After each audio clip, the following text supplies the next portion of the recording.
बिस्मिल्लाहिर्रहमानिर्रहीम।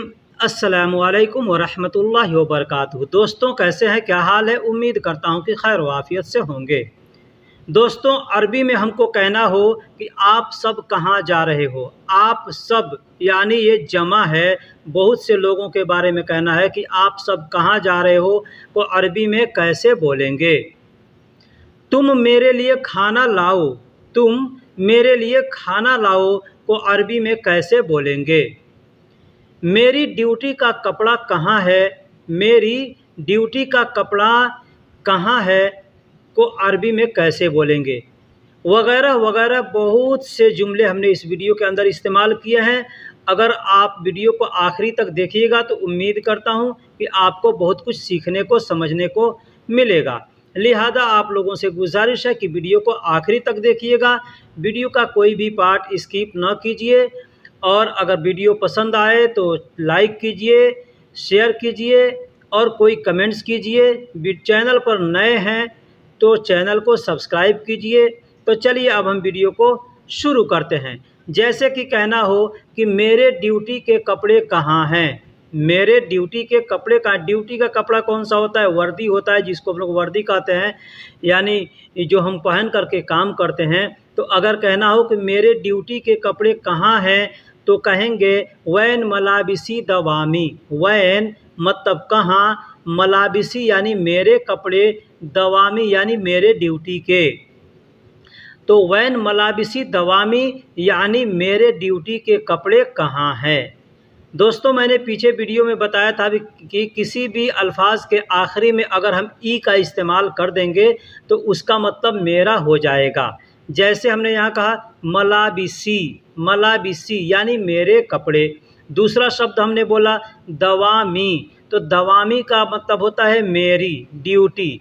दवाम का मतलब ड्यूटी होता है और जब उसमें मी लगा देंगे तो हो जाएगा दवामी यानी मेरी ड्यूटी।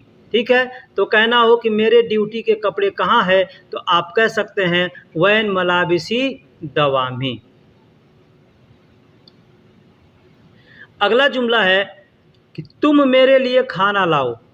तुम मेरे लिए खाना लाओ हम किसी को फ़ोन करके बोलते हैं या सामने से बोलते हैं, किसी भी तरीके से बोलते हैं कि तुम मेरे लिए खाना लाओ, तो अरबी में हम कैसे बोलेंगे? बोलेंगे अंत जिब। अंत जिब तो आम अना ली, अना ली अना भी बोल सकते हैं, अना ली भी बोल सकते हैं। जिब तो आम, जिब का मतलब होता है लाना। अगर हम किसी से कहेंगे लाओ तो कहेंगे जिब। तो आम का मतलब होता है खाना। यहाँ पे एक चीज़ नोटिस कीजिएगा कि तो आम और अक्किल ये दो अल्फाज हैं। अक्किल का मतलब खाना, खाने को अक्किल कहते हैं। जो खा रहे हैं उसको अक्किल कहते हैं और जो खाना है उसको तो आम कहते हैं। ठीक है, तो यहाँ पे क्या कहा गया है? जिब तो आम यानी लाओ खाना, लाओ खाना। ली अना या अना ली आगे पीछे करके बोल सकता है। ली का मतलब होता है लिए और अना का मतलब होता है मेरे।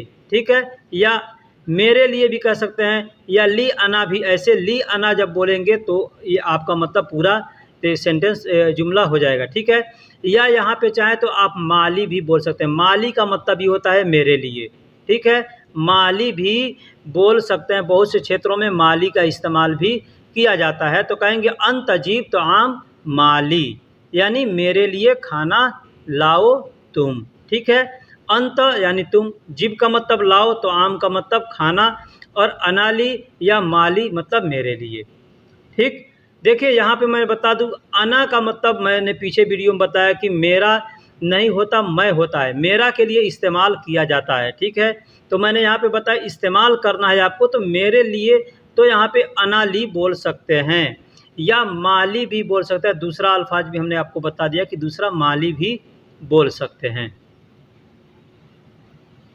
आप सब कहाँ जा रहे हो? अब यहाँ पे ध्यान दीजिएगा, आप सब यानी बहुत से लोगों के बारे में कहा जा रहा है। बहुत से लोग दो से ज़्यादा हो सकते हैं, 3, 4, 5, 6, ठीक है, या दो भी हो सकते हैं। तो आपने पढ़ा होगा या सुना होगा कि वाहिद और जमा, एक को वाहिद कहते हैं और दो के बाद से जितने आएंगे सबको जमा कहते हैं। हिंदी में कहते हैं एक वचन और बहुवचन।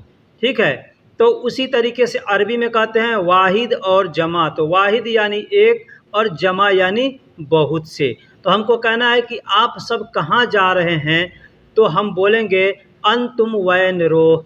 अंतुम, अंतुम का मतलब अंत का मतलब तुम होता है और उसमें म लगा देंगे आखिरी में न, तो हो जाएगा अंतुम यानी तुम सब या आप सब। ठीक है। वैन का मतलब जा रहे हो, वैन का मतलब कहाँ और रोह का मतलब जा रहे हो। तो तुम सब कहाँ जा रहे हो, तो कहेंगे अंतुम वैन रोह। अब यहाँ पे एक और जुमला मैं आपको बता दे रहा हूँ, कह सकते हैं वैन अंतरोह जमीआ। वैन अंतरोह जमीआ, ये भी बोलने का दूसरा तरीका है। ठीक। वैन का मतलब कहाँ, अंत का मतलब तुम, रोह का मतलब जा रहे हो, और जमीआ का मतलब जमा होकर के, यानी ज़्यादा लोग जमा हो गए तो उसको जमीआ कहते हैं। ठीक है। तो जमीआ यहाँ पे कह सकते हैं। एक और चीज़ बता दूं कि रोह के लिए दहब का इस्तेमाल भी किया जाता है, यानी रोह के जगह पे जाने के लिए, रोह के जगह पे यानी रोह न कह के दहब का इस्तेमाल भी कर सकते हैं। जैसे कह सकते हैं वैन अंत रोह जमीआ, तो इसके जगह पे चाहें तो आप कह सकते हैं वैन अंत दहब जमीआ। वैन अंत दहब जमीआ, या अंतुम वैन रोह के जगह पे अंतुम वैन दहब, दहब बोल सकते हैं। और वैन के जगह पे चाहे तो आइन का इस्तेमाल भी कर सकते हैं। आइन, आइन का मतलब भी होता है कहाँ, और वैन का मतलब भी होता है कहाँ। ये सारे जुमले मैं यहाँ पे सब चीज़ लिख करके नहीं बता रहा हूँ, एक मोटा मोटी लिख दिया हूँ, आपको समझाने के लिए मैं बता दे रहा हूँ कि बहुत से क्षेत्रों में आइन बोलते हैं, बहुत से क्षेत्रों में वैन बोलते हैं। ख़ास करके दुबई में जो लोग रहते हैं वहाँ पे आइन का इस्तेमाल किया जाता है।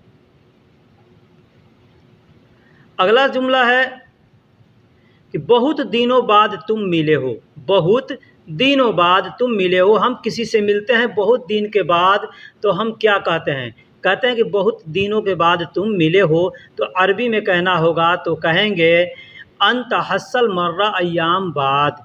अंत हस्सल यानी तुम मिले हो, हस्सल का मतलब मिलना होता है। तो मिलने के लिए बस हस्सल का इस्तेमाल एक ही जगह नहीं किया जाता, बहुत जगह। जैसे आदमी मिलता है, तुम मिले तो भी कहेंगे हस्सल, खाना मिला तो भी कहेंगे हस्सल, पानी मिला तो भी वहाँ पे हस्सल का इंतज़ाम, पैसा मिला तो भी, कोई सामान मिला तो भी हस्सल का इस्तेमाल किया जाता है।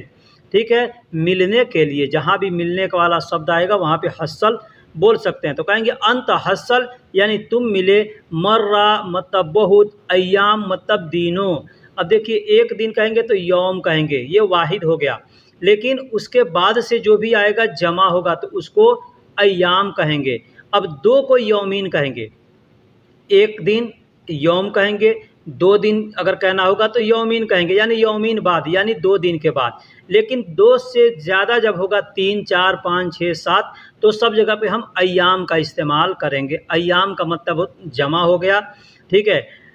तो वहाँ पे बोल सकते हैं अंत मर्रा अय्याम बाद, अंत हस्सल मर्रा अय्याम बाद। अब इसमें आगे पीछे शब्दों को करके बोल सकते हैं, कोई गड़बड़ नहीं होगा, कोई गलती नहीं होगा। अब मर्रा के जगह पे आप चाहें तो जो भी आपको ज़्यादा के लिए अल्फाज याद हैं आप बोल सकते हैं, कोई ज़रूरी नहीं है कि मर्रा ही बोलें।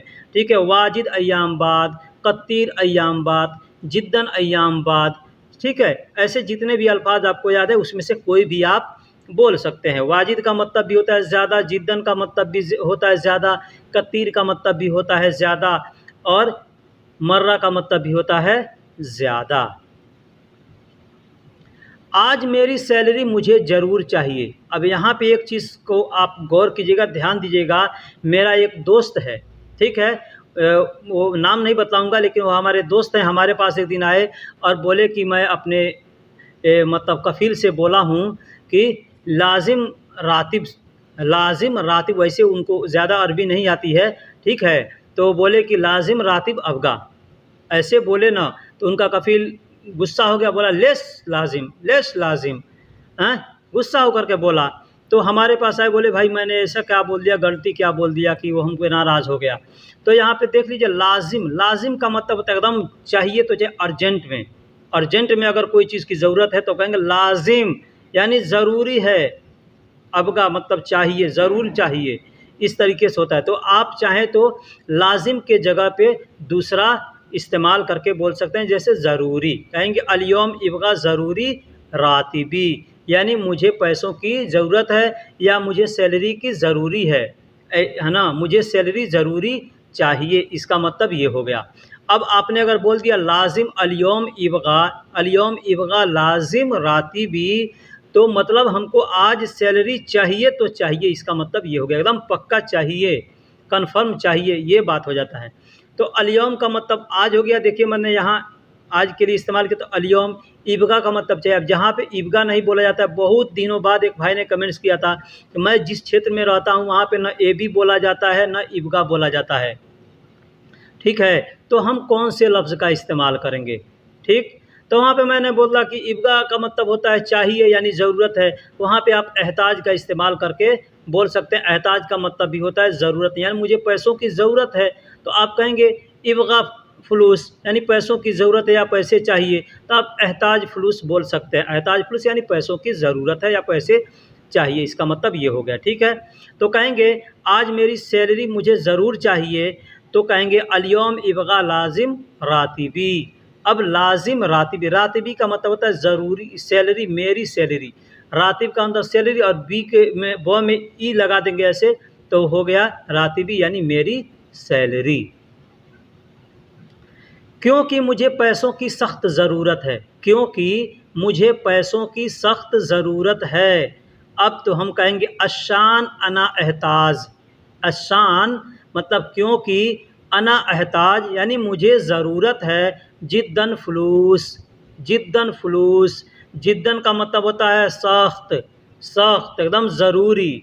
जिद्दन का मतलब भी होता है ज़रूरी, ज़्यादा मतलब पैसों की सख्त ज़रूरत है, पैसों की ज़्यादा ज़रूरत है, तो कहेंगे जिद्दन फ़ुलूस, जिद्दन फ़ुलूस। यहाँ पे हम बोल सकते हैं, या मर्रा भी बोल सकते हैं, ठीक है, या सख्त को अरबी में सख्त भी बोला जाता है। तो आप यूँ भी कह सकते हैं अशान अना एहताज, अशान अना एहताज सख्त फ़ुलूस, ऐसे भी बोल सकते हैं। जैसे सख्त को अरबी में भी सख्त ही बोला जाता है, तो आप चाहें तो, लेकिन सख्त बोलेंगे तो अच्छा नहीं होगा, यहाँ पे आप जिद्दन फ़ुलूस आप बोल सकते हैं, या मर्रा वाजिद बोल सकते हैं। मर्रा वाजिद फ़ुलूस यानी मुझे पैसों की सख्त ज़रूरत है। तुम मेरे अकाउंट नंबर में पैसे भेज दो। तुम मेरे अकाउंट नंबर में यानी बैंक का अकाउंट जो होता है, तो तुम मेरे बैंक अकाउंट में पैसे भेज दो, तो कहेंगे अंत इरसल वद्दी, अंत इरसल फ़ुलूस रकम हिसाबी। अंत इरसल, अब इरसल के जगह पे आप चाहें तो वद्दी का भी इस्तेमाल कर सकते हैं, या वद्दी के अलावा जो भेजने वाला जैसे अल्फाज है हव्वल, हव्वल का भी इस्तेमाल कर सकते हैं। बहुत से क्षेत्रों में क्षेत्र को, अब देखिए यहाँ क्षेत्र आया तो मैं बता दें, क्षेत्र को अरबी में मंतका कहते हैं। तो बहुत से मंतकों में इरसल भी कहते हैं, बहुत से मंतके में आपको वद्दी कहते हैं, बहुत से मंतके में हव्वल कहते हैं। तो आप जिस क्षेत्र में रहते हैं, मंतके में रहते हैं, वहाँ पे जो चीज़ बोला जाता है आप बोल सकते हैं, या कोई भी बोल सकते हैं, लोग समझ जाएंगे, ठीक है। कहेंगे अंत इरसाल फ़ुलूस रकम हिसाबी, यानी तुम मेरे अकाउंट नंबर में पैसे भेज दो। अब मैं अरबी में यहाँ लिखा हूँ अंत हव्वल फ़ुलूस रकम हिसाबी, तो यहाँ पे इरसल भी मैंने दे दिया, हव्वल भी लिख दिया नीचे अरबी में, और बता भी दिया कि वद्दी का भी इस्तेमाल कर सकते हैं। अब यहाँ देखिए रकम हिसाबी, रकम हिसाब मतलब अकाउंट नंबर होता है, और रकम हिसाबी कहेंगे तो मतलब मेरा अकाउंट नंबर। तो दोस्तों वीडियो कैसी लगी आप हमें कमेंट बॉक्स में ज़रूर बताइएगा। अगर वीडियो में कुछ गलती हुई है, कुछ कमी रह गई है, तो आप वो भी हमें कमेंट बॉक्स में बताइएगा। फिर मिलेंगे किसी अगले वीडियो में, तब तक के लिए अल्लाह हाफिज़, सलाम अलैकुम।